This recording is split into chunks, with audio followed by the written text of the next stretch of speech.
everyone, and welcome back to Seduce Me. Last time we had a romantic moment with Erik, and after that we finished his route. In the main game, that is. But are we done with him yet? Oh, no. We still have a little bit more time to spend with the charming incubus right here. Because today, we are playing through his episode. Without any further interruptions, let's start. What is my name? It is Chris. When you're dating someone, you expect surprises. Depending on who you're dating, the surprise can range from a new habit they may have or something they may change how you see them. When it comes to dating a demon, the possibilities become endless. That's right, I was in love with the demon. The many surprises he showed me include him being an incubus, him having tentacle powers, and him being an ex-noble from a large expanding kingdom. I didn't think anything could take the cake on top of those things. Oh boy, I was wrong. I found myself dressed to the nines, sitting in my fiancé's luxury car as we drove to the city of Chicago. I didn't wear fancy clothes often, so feeling the lavish fabrics of the gown I was wearing against my skin was almost uncomfortable. Still, I had to admit, when I saw myself in the mirror, I was floored at how I looked.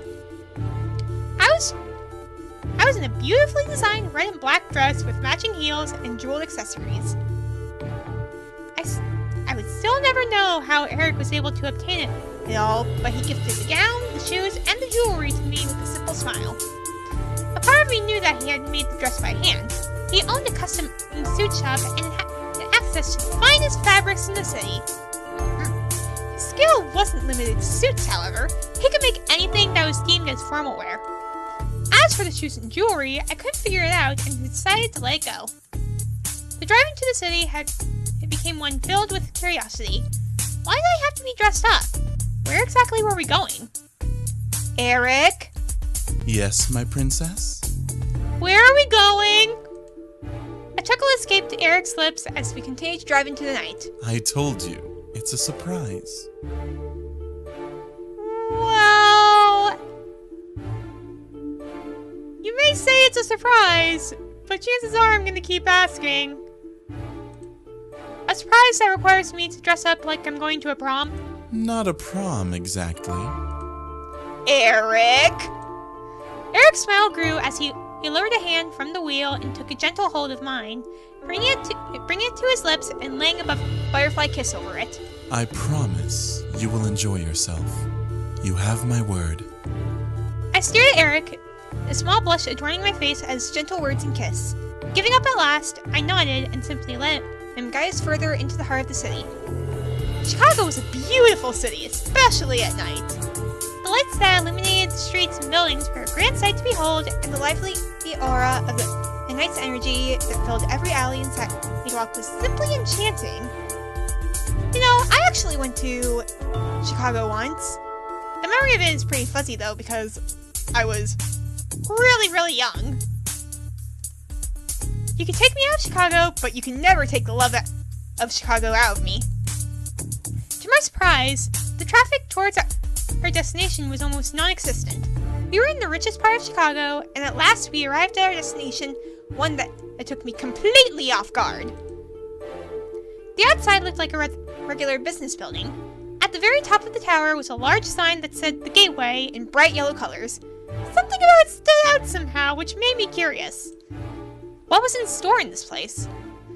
Erik led me out of the car, holding my door for me and escorting me out with a gentle hand.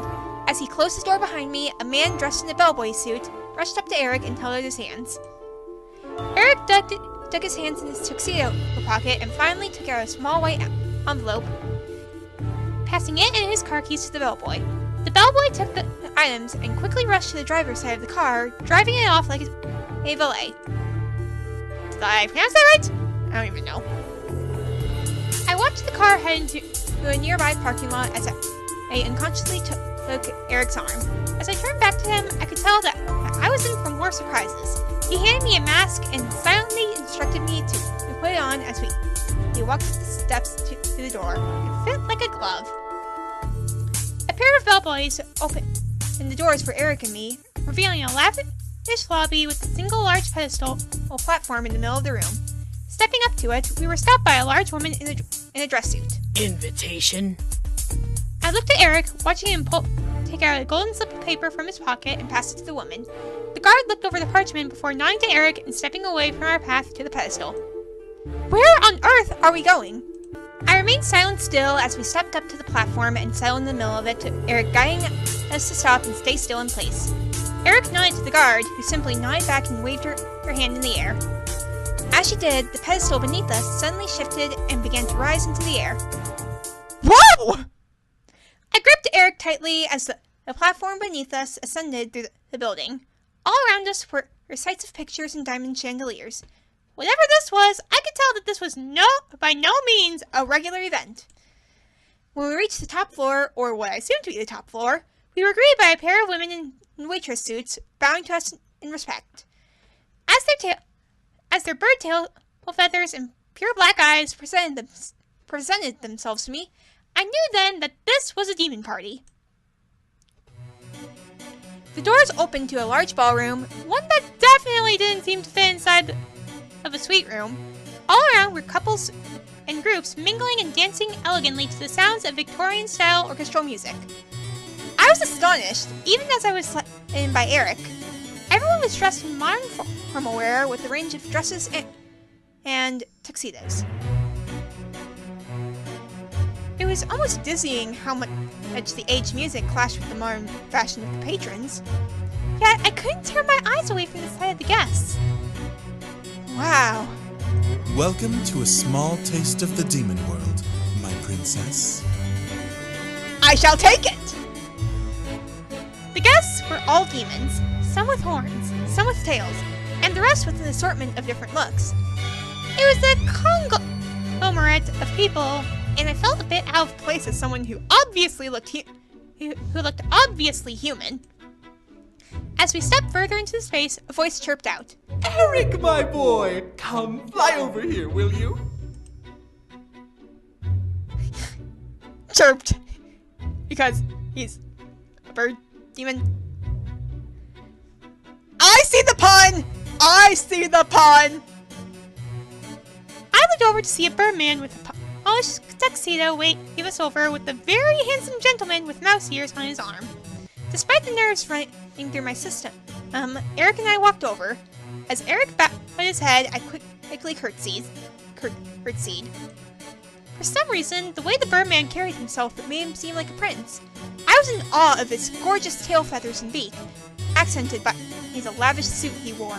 Connor, you look splendid. I assume you approve of your tuxedo? Approve? I absolutely love it! Ricardo here won't let go of me because of it. So, I'm assuming that's a yes? I looked over at the mouse man, who I assumed to be Ricardo, as he smiled coyly and hugged Connor's arm tight, nodding in agreement of Connor's words. I smiled a bit as Erik laughed. Very good. Well, thank you for inviting us to your anniversary celebration. It is an honor to be in such company. Nonsense! Thank you for attending! As the son of the most powerful demon in the abyssal planes, it's only proper to invite you regardless. My only regret is not inviting your brothers. I must seem so rude. Erik waved his hand dismissively. Think nothing of it. We actually denounced our titles when we came to this world. You don't say? Well, good on you! You do such fabulous work as a designer here. It's no wonder that your suit shop is unmatched. Connor finally turned his head to me and cocked it in curiosity.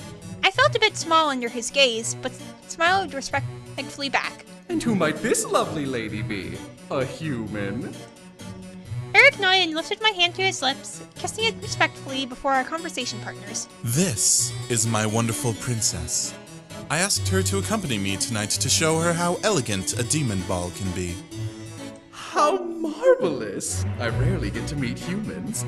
It is an absolute delight to meet you. Well, as As one of those rare humans that you have gotten to meet, it's a delight to meet you too, Connor.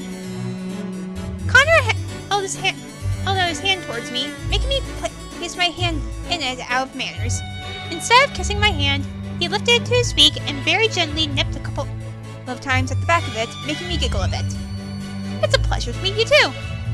Connor released my hand and smiled at me before looking back at Erik. Well, Erik, Princess, it's been an absolute pleasure to meet you. Please enjoy the ball. Dance and eat as much as you like. We shall. Thank you. With that, Erik and I walked away from Connor and Ricardo, both of whom were waving at us before turning to find new conversation partners. So, this is the demon ball? Yes, Princess. You've been curious about what life was like for me in the demon world, yes? I nodded. I was indeed curious about Erik's life in the demon world, but I didn't expect him to give me an experience. This was completely out of the blue. Erik gestured to the room where the couples on the dance floor were waltzing in sync. It was mesmerizing. Well, this is a perfect representation of how Demon Royals celebrated. We had elegant balls filled with dancing and food, and they would only end when the sun came up. Really? I thought the demon world was like the Dark Ages. This seems like a fairy tale ball, not really medieval. Erik chuckled and walked with me around the dance floor, continuing his explanation.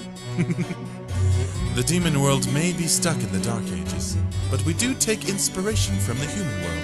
Your fairy tales inspired our celebrations. Well, I guess what we made up ended up becoming true in a way. I couldn't stop staring at the dancers and the demons in the room.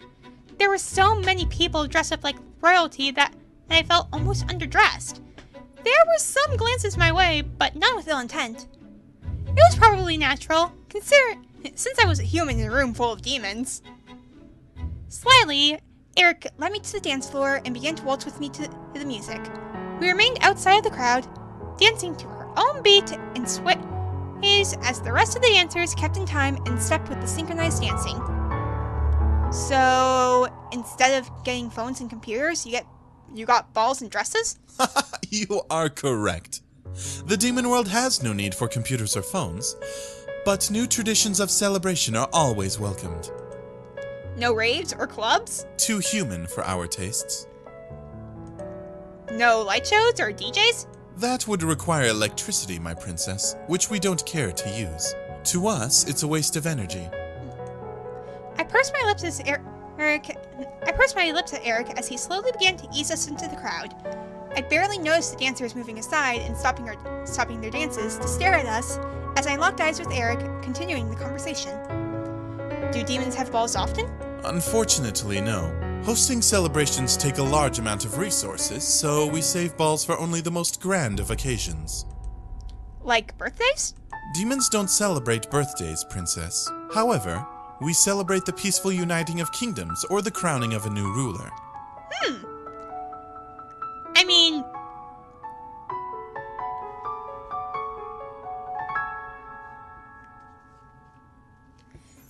not celebrating birthdays is not really something I can imagine, but those kinds of things definitely seem like good things to celebrate in the demon world. I became fascinated, even as Erik began to twirl me around and add elaborate steps into the dance between us. We both focused on each other as we let the world around us fade into a blurred outline of people and decor. However, the human world has provided demons here the means to celebrate many more things. Like Connor's anniversary? Erik nodded and dipped me for a moment, staring deep into my eyes. Exactly. Ooh. I held on to Erik, mesmerized in his lovely purple eyes. I squeezed his hand gently and caused him to lift me back up and hold me close in a loving embrace. And one day, I would love to hold an elegant ball for our union. That would be nice. Erik. My face began to glow a soft rosy red as I smiled up at my prince. I loved him with every ounce of my being, and a fairy tale wedding and ball seemed like a perfect way to celebrate. I stretched up on my toes and kissed Erik ever so gently before pulling away with a giggle. I would love that. Erik stared at me in surprise for a moment before chuckling and nuzzling his head against mine, a playful but loving smirk against his lips. My beautiful princess, I am yours forever. And I am yours, my Prince Charming. And the night became one of fairy tale dancing and a seemingly happy ever after for me and my demon prince. Alright, so that was Seduce Me, My Princess, aka Erik's epilogue. So, okay, for real this time. Next time, well, first of all, this one was kind of nice. I mean, Erik's epilogue was pretty nice. I mean, yeah. It's just nice.